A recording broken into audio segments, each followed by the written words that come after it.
Maharaj often spoke of his guru and the role of the teacher in spiritual life. Every morning he reverently decorated the photos of his guru that hung in the upstairs room. He often said that the true teacher was one's own self. The greatest guru is your inner self. Truly, he is the supreme teacher. He alone can take you to your goal, and he alone meets you at the end of the road. Confide in him, and you need no outer guru. But again, you must have the strong desire to find him, and do nothing that will create obstacles and delays. You are never without a guru, for he is timelessly present in your heart. What he wants you to do is simply learn self-awareness, self-control, and self-surrender. It may seem arduous, but it is easy if you are earnest, and quite impossible if you are not. Everything yields to earnestness. The true guru will never humiliate you, nor will he estrange you from yourself. He will constantly bring you back to the fact of your inherent perfection and encourage you to seek within. Nisargadatta referred to the illusory sense of being, traditionally called the ego, as the I amness. He says that to find the source of this I amness and fully understand it as nothing more than a conceptual idea of oneself is the way to self-realization and wholeness. Maharaj asks the seeker to be in the state which is prior to the experience of I amness. The concept I am comes spontaneously and goes spontaneously. Amazingly, when it appears, it is accepted as real. All subsequent misconceptions arise from that feeling of reality in the I amness. The moment the feeling I am appears, the world also appears. Any image you have of yourself is not true. True knowledge is to abide in your own self. The teachings of Maharaj move our awareness from the I amness, this sense of separate identity, to a non-dualistic state of oneness with the Absolute, which is our real nature. Visitors asked for clarification concerning this state of emptiness. I mean, free of all content. To myself, I am neither perceivable nor conceivable. There is nothing I can point out and say, this I am. You identify yourself with everything so easily.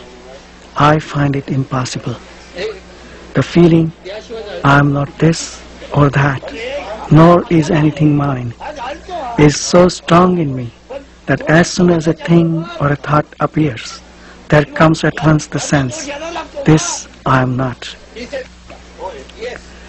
I find that somehow by shifting the focus of attention, I become the very thing I look at and experience the kind of consciousness it has.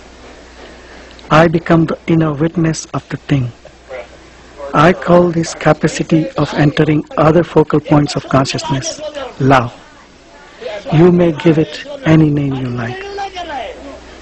Since at any point of time and space I can be both the subject and the object of experience, I express it by saying that I am both, and neither, and beyond both. From the point of view of self-realization or enlightenment, there are no individuals. The Self, or God, exists as all manifestation. A visitor asked Maharaj how this individuality arose, and why we think of ourselves as separate individuals. Your thoughts about individuality are really not your own thoughts. They are all collective thoughts. You think that you are the one that has the thoughts. In fact, thoughts arise in consciousness. As our spiritual knowledge grows, our identification with the individual body-mind diminishes, and our consciousness expands into universal consciousness. The life force continues to act, but its thoughts and actions are no longer limited to an individual. They become the total manifestation. It is like the action of the wind. The wind doesn't blow for any individual, but for the entire manifestation. To questions concerning daily work and how one should conduct oneself in the world, Maharaj replied, "Why do you worry about the world before taking care of yourself? You want to save the world, don't you? Can you save the world before saving yourself? And what means being saved? From what?